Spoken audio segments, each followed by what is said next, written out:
میں چاہوں گا کہ آپ کی خدمت میں اس عید غدیر کی بنیاد کے معاملے کی تفصیل پیش کروں۔ صحیح بخاری جلد نمبر 2 کتاب المغازی، حضرت علی رضی اللہ تعالیٰ عنہ کے یمن کے ٹریول کی جو بات ہے، یمن کے سفر کی جو بات ہے، وہ اس سلسلے میں بنیاد پیش کی جاتی ہے۔ معاملہ کچھ یوں ہے، یمن میں موجود صحابی حضرت بریدہ بن خصیب رضی اللہ تعالیٰ عنہ فرماتے ہیں، نبی پاک علیہ السلام کی طرف سے ہمارے پاس حضرت علی رضی اللہ تعالیٰ عنہ غنائم اور خمس کی وصولی کے لیے تشریف لائے۔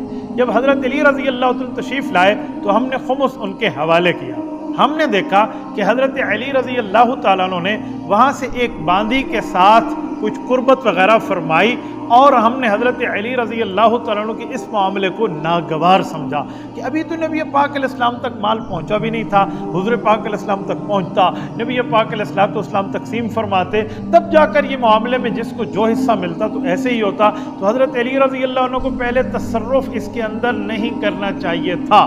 یہ حضرت بریدہ کا ایک نظریہ تھا، اسی وجہ سے انہوں نے حضرت علی رضی اللہ تعالیٰ عنہ سے ناراضگی اختیار فرمائی۔ ہوا یہ کہ سارے اکٹھے ہو گئے حجۃ الوداع پہ۔ نبی پاک صلی اللہ علیہ وسلم کا حج مبارک تھا، اور حضور پاک علیہ السلام نے حجۃ الوداع میں 1.25 لاکھ صحابہ کی موجودگی میں ایک حجۃ الوداع کا بہترین، محجبین، دل نشین، حسین خطبہ ارشاد فرمایا، اور نبی پاک علیہ السلام نے ایک بنیاد پیش فرما دی ہے اسلام کی، اور اس خطبے کے اندر نبی پاک علیہ السلام نے تمام احکامات تفصیل ذکر فرمائے۔ پھر 9 ذو الحجہ کا دن تھا، یوم عرفہ تھا، 10 ہجری تھی، اور پھر آیت قرآنی سورۃ مائدہ کی اتری، الیوم اکملت لکم دینکم واتممت علیکم نعمتی ورضیت لکم الاسلام دینا۔ رب کریم نے دین کو مکمل فرما دیا، اور نبی پاک علیہ السلام نے تمام احکامات بیان فرمائے، عقائد، مسائل، فضائل، دلائل ذکر فرمائے، اور اس کے بعد حضور پاک علیہ السلام نے ایک اعلان فرمایا کہ صحابہ کرام بتاؤ، الا هل بلغت، کیا میں نے اللہ کا دین تم تک پہنچا دیا؟ تو صحابہ نے عرض کیا، یا رسول اللہ، آپ نے صرف دین پہنچایا نہیں ہے، آپ نے دین پہنچانے کا حق ادا فرما دیا ہے۔ تو حضور نے فرمایا، اللہم شہد، اللہ گواہ رہنا، میں نے ان تک دین پہنچا دیا، فلیبلغ الشاہد الغائب۔ اب میرے صحابہ، میرے اہل بیت، جو تم تک دین پہنچا غائبین تک پہنچا دو۔ نبی پاک علیہ السلام نے پورے اعلان کو مکمل فرما کے حضور نے مدینہ طیبہ واپسی کا سفر اختیار فرمایا۔ باقی حضرات نے اپنی اپنی جگہ، حج مکمل ہو گیا، سب حضرات اپنے گھروں کو لوٹ گئے۔ راستے میں نبی پاک علیہ السلام جب کوچ فرما کر آ رہے تھے تو کم از کم 100 کلومیٹر مکہ مکرمہ سے مدینہ طیبہ کی طرف سفر فرما چکے تھے۔ آپ حضرات جانتے ہیں یہاں پر راستے میں ایک میقات آتا ہے، وہاں پر میقات الجحفہ موجود ہے، وہاں پر حجاج کرام احرام باندھتے ہیں، عمرے کا بھی اور حج کا بھی۔ اس کے قریب ایک کنواں تھا، اس جگہ پانی کے لیے پڑاؤ کیا، جسے غدیر خم کہتے ہیں۔ تو یہ صحابی حضرت بریدہ، جن کے دل میں حضرت علی رضی اللہ عنہ کے بارے میں یہ ناگواری آ چکی تھی کہ حضور پاک کے حکم سے پہلے انہوں نے اس باندی کے معاملے میں تصرف کیوں فرمایا تھا، تو انہوں نے یہ شکایت اللہ کے رسول کی خدمت میں عرض کی کہ یا رسول اللہ، حضرت علی نے ایسے کیا ہے۔ تو نبی پاک علیہ السلام نے ان کے چہرے کو پڑھا اور فرمایا، بریدہ، کیا تو اس مسئلے پر حضرت علی سے ناراض ہے؟ انہیں کھلا کھلا عرض کیا، جی ہاں یا رسول اللہ، میں اس مسئلے پہ ناراض ہوں، انہیں ایسے نہیں کرنا چاہیے تھا، وہ آپ تک معاملہ لے کر آتے۔ حضور پاک علیہ السلام نے فرمایا، بریدہ، علی المرتضیٰ کی ناراضگی اپنے دل میں نہ رکھو، بلکہ وہ تو خمس تھا، اور خمس میں اہل بیت کا حق ہے، اس نے تو کم لیا ہے، وہ چاہتے تو اس سے زیادہ لے سکتے تھے۔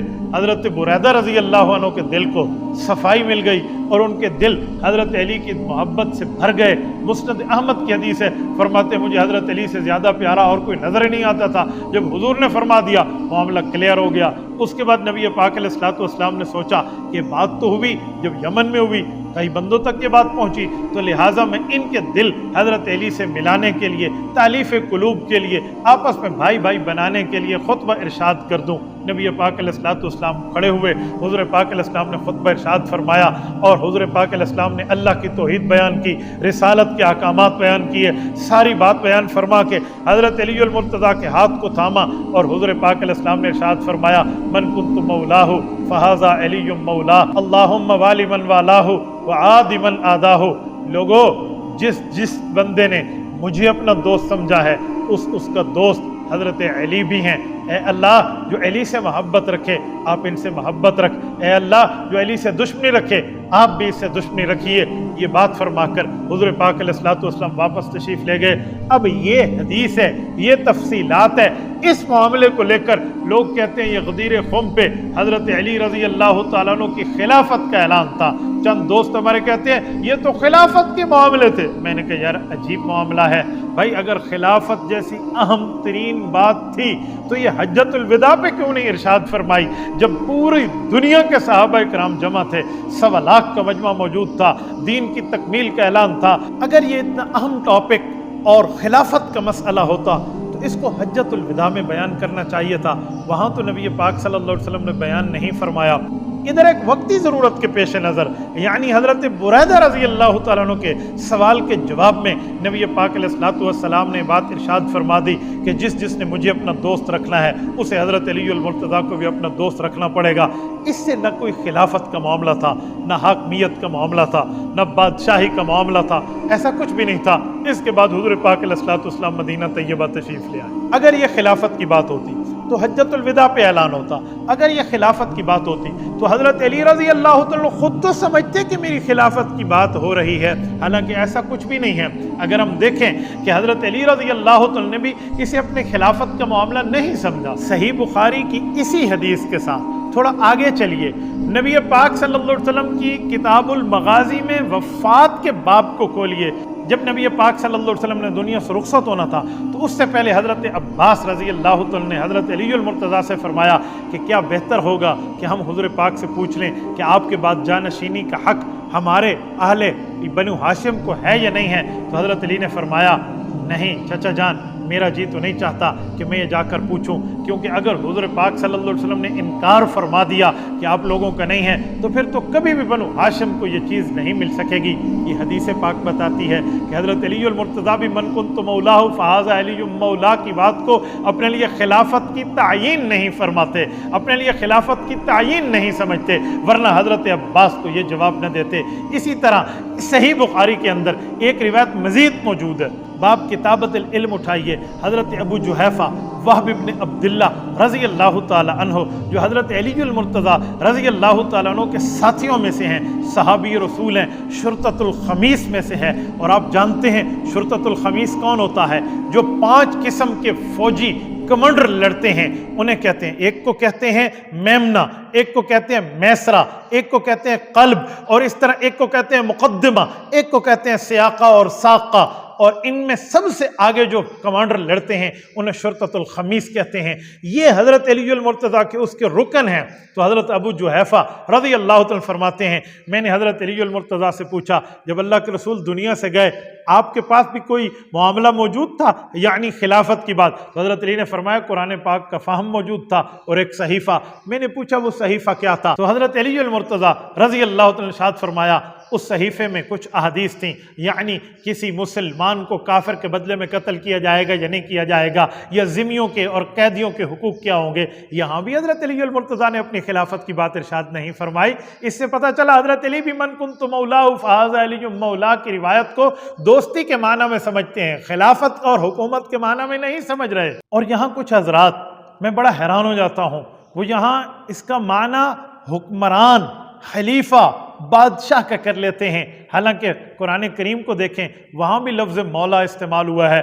تو میں کم از کم آپ کی خدمت میں 10 تفاسیر پیش کیے دیتا ہوں۔ تفسیر طبری اٹھائے، تفسیر قرطبی اٹھائیں، تفسیر کبیر اٹھائیں، تفسیر بغوی اٹھائیں، تفسیر خازن اٹھائیں، تفسیر نصفی اٹھائیں، تفسیر جلالین اٹھائیں، تفسیر روح المعانی اٹھائیں، یا تفسیر بیضاوی اٹھائیں، یا تفسیر ابو سعود اٹھائیں، ان میں سے کسی جگہ بھی لفظ مولا کا معنی حکمران، خلیفہ، بادشاہ کا نہیں ہے بلکہ مددگار، دوست، اس معنی میں استعمال ہوا ہے۔ یہ نبی پاک صلی اللہ علیہ وآلہ وسلم نے جو اس طرح کی بات ارشاد فرمائی جسے من کنت مولاہ کے لفظ سے پیش کیا گیا ہے، تو اس سے سمجھ آیا جو شبہ حضرت علی کے لیے ان ساتھیوں کے دل میں پیدا ہوا تھا، نبی پاک علیہ السلام نے اس شبہ کو رفع فرمایا کہ بھائی ایسا معاملہ نہیں ہے۔ حضرت علی المرتضیٰ کا تو حق بنتا تھا، اس لیے باندی کے معاملے میں انہوں نے تصرف فرمایا۔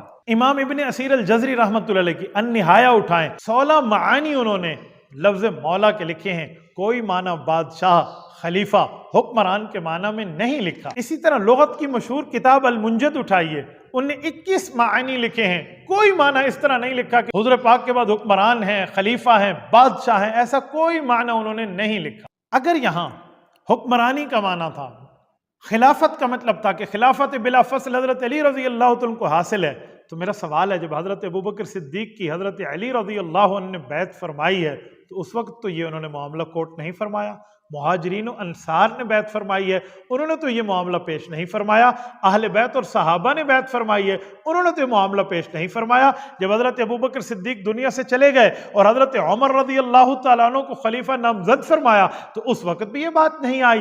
حضرت عمر دنیا سے جا رہے، 6 بندوں کو کمیٹی بنائی ہے، حضرت علی سمیت اتفاق حضرت عثمان پہ ہو جاتا ہے، اس وقت تک تو یہ کوئی بھی اس کو خلافت اور حکومت اور بادشاہت کے معنی میں پیش نہیں کر رہا۔ میں اسی پر ایک روایت آپ کی خدمت میں اہل بیت کی عظیم شخصیت سے پیش کر رہا ہوں، نجیب الطرفین شخص سے پیش کر رہا ہوں، حضرت امام حسن رضی اللہ تعالیٰ عنہ کی اولاد، حضرت امام حسن مثنى بن امام حسن بن علی رضی اللہ عنہم، جو حضرت علی کے پوتے اور حضرت امام حسن کے بیٹے اور حضرت حسین کے بھتیجے اور ان کے داماد حضرت سیدہ فاطمہ بنت حسین کے خاوند حضرت حسن مثنى غازی کربلا، ان سے ایک روایت پیش کر رہا ہوں، آپ اٹھائیے طبقات ابن سعد اٹھائیے، امام ابن سعد رحمۃ اللہ علیہ نے جلد نمبر 5 میں طبقات ابن سعد کے اندر حضرت حسن بن حسن المثنى کے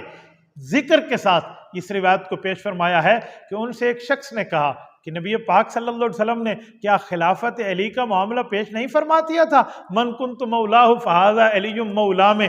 تو حضرت امام حسن مثنى ارشاد فرمانے لگے کہ میرے بھائی ایسی بات نہیں ہے، حضور پاک علیہ السلام واضح اور کھل کے بات ارشاد فرماتے، کیٹاگوریکلی نبی پاک صلی اللہ علیہ وسلم ایک بات کو کنفرم کیا دیتے تھے، جیسے نماز ہے، روزہ ہے، حج ہے، زکوٰۃ ہے، تو نبی پاک علیہ السلام نے ایسے کیوں بیان نہیں فرمایا؟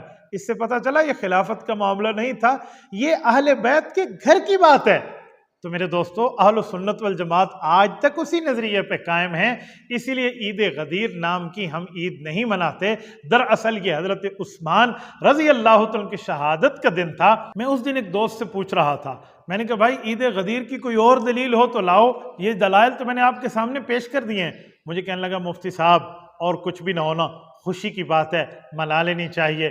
میں نے انہیں کہا میرے بھائی مجھے بتاؤ، خوشی کا معاملہ اگر شہادت والے دن میں اکٹھا ہو جائے تو پھر آپ منانے کی بات اگر کرتے ہیں، 18 ذوالحج حضرت عثمان غنی کی شہادت کا معاملہ ہے، آپ کہتے ہیں چلو خوشی کی بات کریں، تو 10 محرم کو حضرت نوح علیہ السلام کا بیڑا پار ہوا تھا، 10 محرم کو حضرت موسیٰ علیہ السلام فرعون کے مقابلے میں کامیاب ہوئے تھے، تو کیا 10 محرم کو تو حضرت موسیٰ علیہ السلام کی خوشی کی عید منائے گا؟ نوح علیہ السلام کی کامیابی کی عید منائے گا؟ یار اس دن سوچ بھی تو نہیں سکتا حضرت حسین رضی اللہ عنہ کی مظلومانہ شہادت کی بنیاد پہ، تو حضرت عثمان تو حضرت حسین کے خالو ہیں، ان کی مظلومانہ شہادت والے دن عید غدیر کا معاملہ کیا ہے؟ اس لیے اہل سنت والجماعت نہیں مناتے۔ یہ میرے عنوان کی بات تھی، میں نے آپ کی خدمت میں رکھ دیا۔ اللہ تعالیٰ آپ کو رمے انصاف کے ساتھ، حق کے ساتھ شریعت پہ عمل کی توفیق عطا فرمائے۔ جزاکم اللہ تعالی۔ السلام علیکم ورحمۃ اللہ وبرکاتہ۔